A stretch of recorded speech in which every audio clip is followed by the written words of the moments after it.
Discuss करने वाले हैं। हमारा जो जीके का जो फोर्स का चैप्टर चल रहा था उसका पार्ट नंबर 2 हम डिस्कस करेंगे।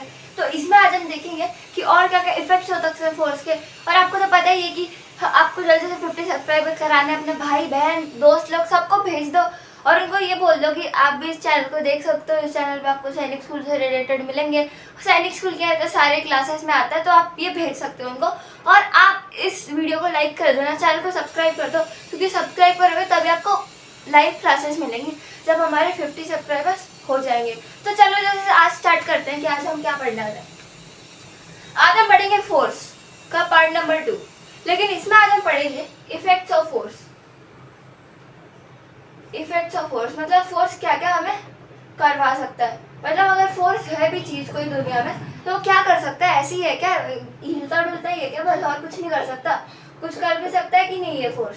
तो फोर्स बहुत कुछ कर सकता है। आज हम इसके इफेक्ट्स को डिस्कस करने वाले हैं। तो चलो पहला इफेक्ट देखते हैं। फोर्स पहला इफेक्ट है force can change the state of motion. तो आप इसको लिखते जाना, ये बहुत इंपॉर्टेंट है, बहुत ज़्यादा इंपॉर्टेंट है। तो इसको आप लिखते जाना इफेक्ट्स ऑफ फोर्स को। Force can change the state of motion. Motion की स्टेट को ये चेंज कर सकता है। नेक्स्ट देखते हैं, can change an object move from rest. Okay next देखते हैं जरा, can change an object change or move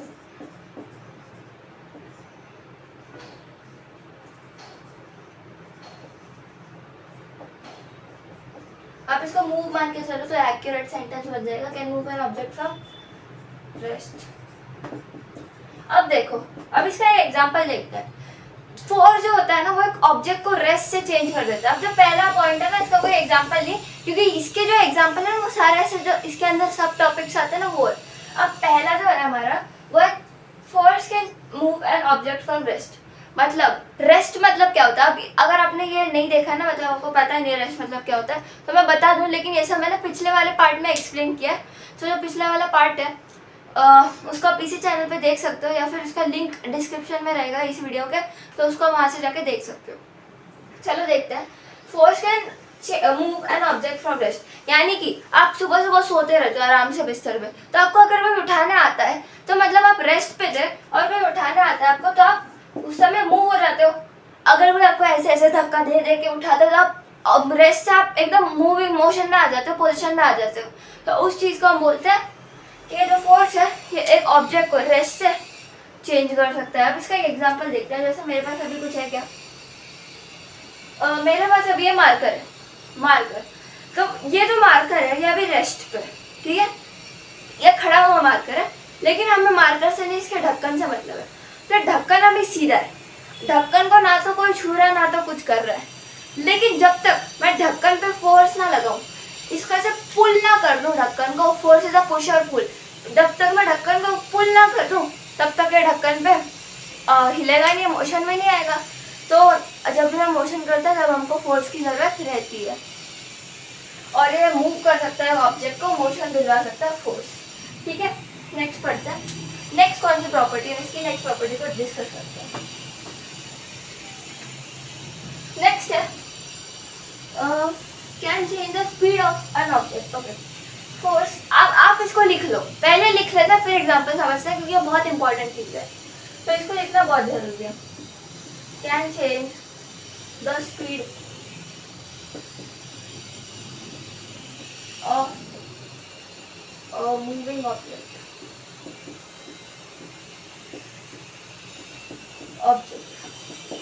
जो फोर्स है ना, अगर हम कोई भी ऑब्जेक्ट पे फोर्स लगाते हैं, अगर वो ऑब्जेक्ट हिल रहा है, जैसे व्हील रहता है वो हिलते जाता है, अगर वो ऑब्जेक्ट हिल रहा है तो उसकी जो है ना स्पीड को ना चेंज कर सकता है। अब जैसे क्रिकेट में देखते हो आप, क्रिकेट में क्या रहता है, ये रहता है बॉलर, ये बॉल डालता है, ये जो आता है आगे ऐसे बॉल लेके हाथ में अपने पैरों से चलता है और ऐसे आगे मुड़ के ये बॉल डाल देता है। लेकिन जो बैट्समैन रहता है वो क्या करता है, वो अपनी बैट लेता है और बॉल जो है मूविंग रहती है, बॉल आती रहती है, बॉल मोशन में रहती है, बॉल मूविंग ऑब्जेक्ट, क्या लिखा मैंने, मूविंग ऑब्जेक्ट। लेकिन ये जो बैट्समैन रहता है उसकी बैट जो रहती है उसकी स्पीड को चेंज कर सकती है। अगर बॉल उसने स्लो बॉल डाली है तो वो बैट्समैन जो है उसको फास्ट से मारेगा, धीरे डाली है तेज डाली है तो वो ऐसा चेंज हो जाता है। तो इसका बेस्ट एग्जांपल सारे गेम्स है। अब फुटबॉल में भी आप देख लो, जैसे आगे से कोई धीरे से आ रही है बॉल तो उसको ऐसे डायरेक्ट हमने उसकी डायरेक्शन स्पीड सबको चेंज कर दिया। तो ये भी एग्जांपल है फोर्स का। अब बास्केटबॉल को ही देख लो, अब बास्केटबॉल में हम बाउंस करते करते जाते हैं, बॉल को बाउंस करते हैं तो फिर हम इधर से इसकी स्पीड चेंज कर सकते हैं, कोई और ले लेगा हाथ से तो स्पीड चेंज हो जाएगी। इसको बोलते हैं हम कि force can change the speed of a moving object. अब मेरे पास एक व्हील है आपके पास, आपके लिए, तो ये देखो ये है मेरा व्हील। अब ये व्हील ऐसे आ रहा है सीधा सीधा, अब मैं बेस ले लूँ कोई तो, यस, एक बुक है तो अब ये व्हील आ रहा है इस बुक पे, ये ग्राउंड है, व्हील आ रहा है ग्राउंड पे, व्हील ऐसे ऐसे गया, लेकिन अब मैंने व्हील पे फोर्स लगाया। अब मैंने क्या किया, व्हील पे फोर्स लगा दिया तो इसकी जो है स्पीड चेंज हो गई। अब अगर ये धीरे धीरे चल रहा है, जैसे फॉर एग्जाम्पल ये व्हील धीरे धीरे चलेगा तो मैंने इसको जोर से मारा तो इसकी स्पीड अचानक से चेंज हो गई। ये देखो धीरे धीरे चल रहा है पहले ये, और मैंने इसको जोर से मार दिया तो इसकी स्पीड क्या हो गई, चेंज हो गई। और जो व्हील है उस पर अगर फोर्स लगा तब वो मोशन में आ गया, लेकिन ये पहले से ही मोशन में था, इसकी हम स्पीड चेंज कर सकते हैं इससे। तो ये भी आपको ध्यान रखना अच्छा था। आई होप आपने लिख लिया होगा, नहीं लिखा तो जल्दी से स्क्रीनशॉट लेके लिख लेना, वीडियो पॉज करके भी लिख सकते हो। तो चलो आगे बढ़ते हैं।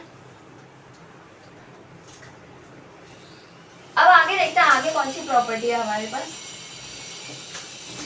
ठीक है। तो आगे हमारे पास मेक और सम और ऑल ऑफ दीज इफेक्ट्स, ये कुछ भी कॉज कर सकता है या फिर जो सारे मैंने आपको इफेक्ट बताए वो भी कॉज कर सकता है। अब हम बढ़ते हैं इंटरेस्टिंग चीज पे, अब हम जाते हैं इंटरेस्टिंग पार्ट पे फोर्स पे। अब आ रहा है कॉन्टैक्ट फोर्स, कॉन्टैक्ट फोर्स और नॉन कॉन्टैक्ट फोर्स अभी आने वाला है। हम बात कर रहे हैं कॉन्टैक्ट फोर्स की। जो भी फोर्सेस में एक टच की रिक्वायरमेंट होती है ना, उसको हम बोला जाता है, उसे बोला जाता है कॉन्टैक्ट फोर्स। अब देखो इसके बुक की डेफिनेशन लिखूं, बुक की डेफिनेशन लिखते हैं, to apply a force on an, I hope आपको दिख रहा होगा, नहीं दिख रहा तो ये लो, on an object, your body has to be in contact with the object, ठीक है। ये लिख लेना, जल्दी से वीडियो पॉज करके इसको लिख लो। आई होप आपने लिख लिया होगा। अब इसकी डेफिनेशन को समझते हैं कि ये कॉन्टैक्ट फोर्स जो वर्ड है ये कहाँ से है, इसका मतलब क्या है। देखो इसके जो वर्ड है ना इसमें पता चल रहा है कॉन्टैक्ट फोर्स, मतलब अगर हम इस पे फोर्स लगाएंगे, फोर्स लगाना है हमको तो हमें उस ऑब्जेक्ट को टच करना पड़ेगा तभी वो फोर्स लगेगा, वरना फोर्स नहीं लगने वाला। अब देखो जैसे मैं अपना व्हील वापस ले आऊँ, चलो व्हील वापस ले आते हैं, तो ये रहा मेरा व्हील।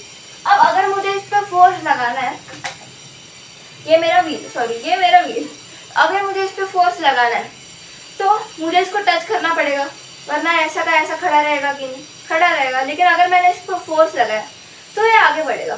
तो जिन फोर्सेस पे हमें कुछ कांटेक्ट करना पड़ता है, यानी कि हमें उन पर एक फोर्स लगाना पड़ता है एक ऑब्जेक्ट पे, और हमारी जो बॉडी है उसको कोई भी एक पार्ट, जैसे हमारा हाथ पैर नाक जो भी एक पार्ट उसका कांटेक्ट में होना चाहिए विद द ऑब्जेक्ट। जैसे कि हमें व्हील ही ले लो, व्हील जो था उसमें मेरे हाथ कांटेक्ट में थे ऑब्जेक्ट के साथ, पहले तो था ये व्हील, पहले व्हील स्ट्रेट खड़ा हुआ था, लेकिन जब मैंने टच किया अपने हाथों से तो ये व्हील आगे की तरफ बढ़ गया, तो इसको बोलते हैं हम कॉन्टैक्ट फोर्स। अब इसके दो टाइप होते हैं, तो जल्दी से बढ़ते हैं कि ये वाला जो मैंने टच किया और ये आगे बढ़ गया, ये कौन सा टाइप है कॉन्टैक्ट फोर्स का। चलो जल्दी से देखते हैं। तो पहला टाइप देखते हैं हम। पहला टाइप है मस्कुलर फोर्स और दूसरा टाइप है फ्रिक्शनल फोर्स। अभी हम पढ़ेंगे मस्कुलर और फ्रिक्शनल फोर्स को। तो जैसे ही मैंने ये जो व्हील था इसको मैंने आगे बढ़ाया, तो जो मेरी बॉडी है उनके मसल्स ऐसे मूव करे, मेरी बॉडी के मसल्स मूव करे, और फिर जाकर देखो मेरा हाथ अभी यहाँ पे, ये व्हील ऐसे खड़ा हुआ है, खड़ा हुआ है, फिर लिटा देते हैं तब तक के लिए। तो मान लो कि व्हील खड़ा हुआ है, लेकिन फिर इसको मूव करने के लिए मेरे बॉडी के जो मसल्स है वो कुछ इस तरह उठे, ऐसे आए, ऐसा हाथ रखा, फिर ये व्हील को पकड़ा और इस व्हील को आगे भेज दिया। तो इसमें मेरे मसल्स का रिक्वायरमेंट लगा है, इसलिए इस चीज़ को हम बोलते हैं, इस फोर्स को हम बोलते हैं मस्कुलर फोर्स। और जो नेक्स्ट फोर्स है फ्रिक्शनल फोर्स, ये अगर आपने इसको नहीं पढ़ा तो पिछली क्लास में आप जाके देख सकते हो, इसका मैंने बेसिक ओवरव्यू दिया है, जिससे जिस बच्चे को नहीं आता ना उसको भी समझ आ जाएगा। आता है तो बहुत अच्छी बात है, ठीक है। फ्रिक्शनल फोर्स क्या होता है अब देखो, अब हम वापस लाते हैं। अब हम किसको लाएंगे, अब हम एक पेन को लाएंगे। ये मेरा ग्राउंड है और ये मेरी पेन है। अब इस पेन को मैंने ऐसे आगे किया तो एक पॉइंट पे आके ये रुक ही गई। अब ये क्यों रुक गई बताओ? ये चलनी चाहिए थी आगे, है ना, ऐसे ऐसे उड़ती उड़ती उड़ती जानी चाहिए थी आगे, लेकिन ये कैसे रुक गई, किस लिए रुक गई है? क्योंकि ये जो ग्राउंड है, जैसे मैंने, आप समझो इसको, पिछले वीडियो में मैंने समझाया था, लेकिन जिन्होंने नहीं देखा उनके लिए डिस्क्रिप्शन में लिंक है, वहाँ से जाके देख लेना। और जिन्होंने देखा है तो बहुत अच्छा, आप अभी भी फिर से रिवाइज कर लो। अब देखो ये मेरा ग्राउंड था, यहाँ पे मेरी पेन रखी हुई थी। अब मैंने इसको जब आगे लगाया तो मैंने मेरी एंड से तो फोर्स लगाया ही था, लेकिन जो नीचे का जो फ्रिक्शनल फोर्स था ना, उसने इस फोर्स को अपोज किया। यानी कि जो मैंने ऐसा सीधा फोर्स लगाया था, ये जो फ्रिक्शन, इसका दिमाग जब देखो उल्टा ही चलता रहता है, तो ऐसे समझ सकता कि मैंने सीधा फोर्स लगाया तो ये फ्रिक्शन ने उल्टा कर दिया। अगर मैंने इस साइड को लगाया होता ये इस साइड को कर देता, तो इसकी वजह से एक पॉइंट पे आके फ्रिक्शन जो है वो आ ही जाता है। लेकिन आपको एक चीज़ पता है, जो स्मूथ सरफेसेस रहती है, जैसे तेल वेल रहता है, अगर जमीन पे तेल गिरा हुआ है, पानी गिरा हुआ है, तो आप फिसल जाते हो। कैसे फिसलते हो? क्योंकि वो ना एक स्मूथ सरफेस है, और फ्रिक्शन जो लेस होता है स्मूथ सरफेसेस में और ज़्यादा होता है रफ सरफेस में। अब ये जो था ये एक रफ सरफेस है, इतना भी स्मूथ नहीं है, फिर भी थोड़ा बहुत स्मूथ है, लेकिन इतना भी स्मूथ नहीं है कि आप इस पर फिसल जाओगे। तो फ्रिक्शन जो है, याद रखना, फ्रिक्शन इज मोर ऑन रफर सरफेसेस देन स्मूथर सरफेसेस। तो हमने फ्रिक्शन को पढ़ लिया है। अब चलो कॉन्टैक्ट फोर्स से हटते हैं और देखते हैं कि नॉन कॉन्टैक्ट फोर्स क्या होता है। आज हम अभी हम पढ़ेंगे नॉन कॉन्टैक्ट फोर्स के बारे में। तो चलो जल्दी से, इफेक्ट्स ऑफ फोर्स तो हमारा हो गया पढ़ के। अब हम देखेंगे कि नॉन कॉन्टैक्ट फोर्स क्या होता है। तो आई होप कि आपने अभी तक वीडियो को लाइक कर दिया होगा, अगर आपको मेरी मेहनत पसंद आ रही होगी तो। और जल्दी से अपने भाई बहन दोस्त जो भी है उनको सबको ये जो चैनल है उनको बोल दे सब्सक्राइब करने को। देखना नहीं है तो सब्सक्राइब तो कर लो, क्योंकि इससे आपको ही फायदा मिलने वाला है, आपको ही लाइव क्लासेस मिलेंगी 50 सब्सक्राइबर्स होने पर। तो चलो जल्दी से आप देखते हैं कि what is non contact force. अब हम पढ़ेंगे नॉन कॉन्टैक्ट फोर्स।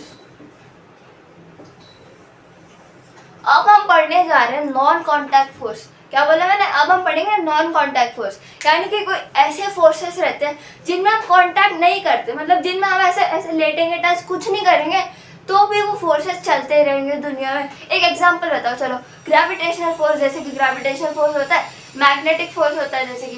तो अभी हम इसकी एक्सपेरिमेंट भी करेंगे, थोड़ी देर में रुक जाओ, थोड़ा सब्र कर लो, इसके एक्सपेरिमेंट भी करना आ जाए। पहले समझ लेते हैं क्या होता है, फिर हम देखेंगे कि क्या होता है। अब आपको ना पता है, जब साइंस पढ़ता है ना, तब इतनी बड़ी डेफिनेशन लिखने की कोई जरूरत नहीं है, बस पॉइंट्स में लिख के खत्म कर देना चाहिए, वरना डेफिनेशन से दिमाग एकदम से उल्टा पुल्टा हो जाता है। तो नॉन कॉन्टैक्ट फोर्स मतलब क्या बोल सकते हैं हम इसको? नो कॉन्टैक्ट बोल सकते हैं, नो कॉन्टैक्ट ऑफ बॉडी, ठीक है, नो कॉन्टैक्ट ऑफ बॉडी, इस चीज को हम बोलते हैं नॉन कॉन्टैक्ट फोर्स। इसके 3 टाइप होते हैं, 3 टाइप्स होते हैं। क्या बोला मैंने? इसके 3 टाइप होते हैं। कौन से 3 टाइप होते हैं?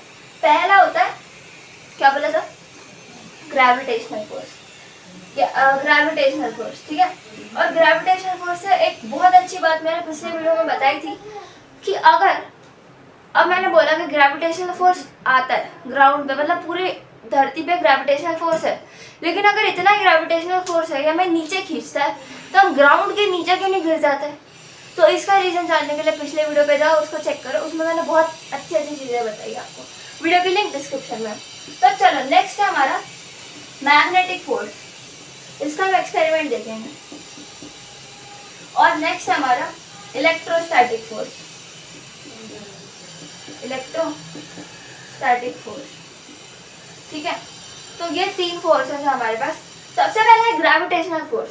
अब ग्रेविटेशनल फोर्स क्या होता है, जब हम ये अर्थ है, ये अर्थ में ना एक शील्ड बनी हुई है ग्रेविटेशनल फोर्स की, जो कि सारे जो इंसान रहते हैं ना उनको एक जगह पे, मतलब उनको हवा में उड़ने नहीं देती। अगर आप स्पेस में जाओगे तो लोग ऐसे उड़ते रहेंगे, एस्ट्रोनॉट भी बिना उसके, बिना एयर के, बिना ग्रेविटी के वो हवा में ही उड़ते रहेंगे। लेकिन अर्थ पर ऐसा क्यों नहीं होता, क्योंकि अर्थ पर एक फोर्स प्रेजेंट रहता है जिसको हम बोलते हैं ग्रेविटेशनल फोर्स, जो कि एक नॉन कॉन्टैक्ट फोर्स है। तो चलो नेक्स्ट बढ़ते हैं मैग्नेटिक फोर्स पे। तो अब हम लाते हैं इसका एक्सपेरिमेंट, लेट्स गो।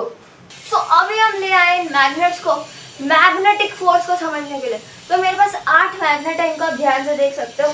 तो ये 8 मैग्नेट से आज हम समझेंगे कि मैग्नेटिक फोर्स क्या होता है। तो इसमें से हम पहले 2 मैग्नेट के साथ ट्राई करेंगे एक एक करके, फिर उसके बाद हम 2-2 पीसेस बना के ऐसे ट्राई करेंगे इस तरह, फिर उसके बाद हम 4-4 पीसेस लेके कुछ इस तरह ट्राई करेंगे।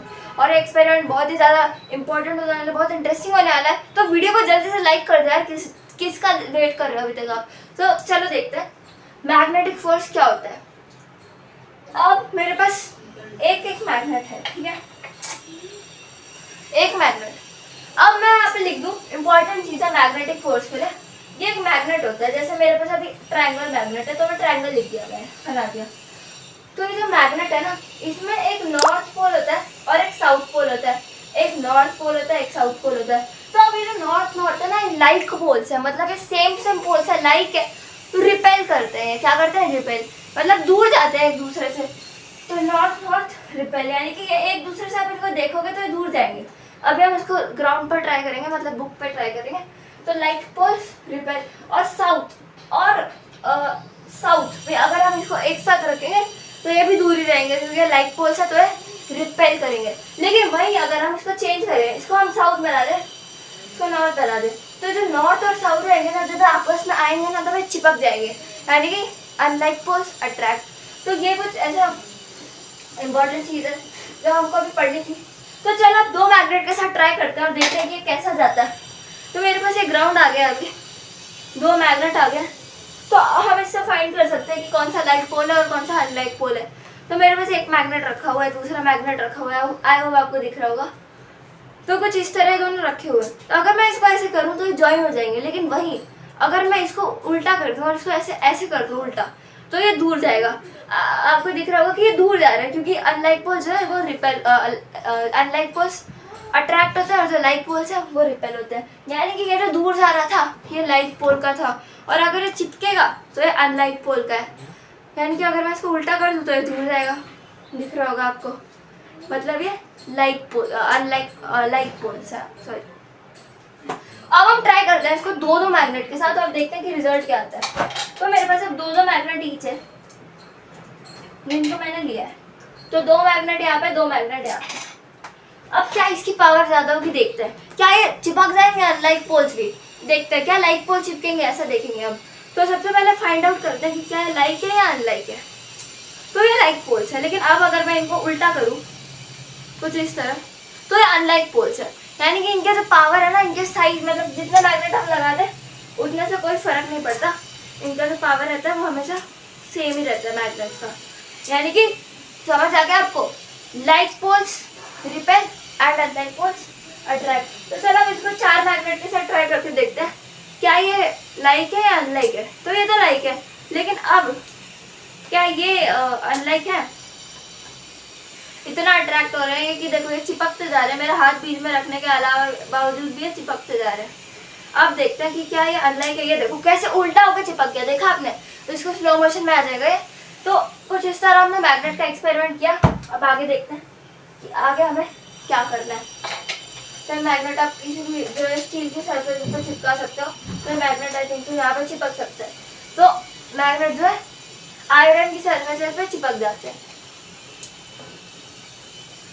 अब हम आगे देखते हैं मैग्नेटिक फोर्स तो हमने पढ़ लिया, मैग्नेटिक फोर्स डन। अब हम देखेंगे इलेक्ट्रोस्टैटिक फोर्स, इसको भी हम देखेंगे एक्सपेरिमेंट के साथ। तो चलो जल्दी से स्टार्ट करते हैं इलेक्ट्रोस्टैटिक फोर्स को। ये भी नॉन कॉन्टैक्ट फोर्स का ही एग्जांपल है, लिखा हुआ है मैंने। अब हम पढ़ेंगे इलेक्ट्रोस्टैटिक फोर्स। पहले इसकी डेफिनेशन लिखेंगे, फिर इसका एक एक्सपेरिमेंट देखेंगे। तो इसकी डेफिनेशन है the force exerted by a charged body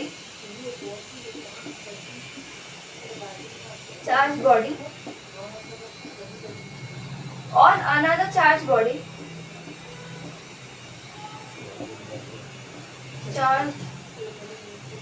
on another charged or uncharged body is called electrostatic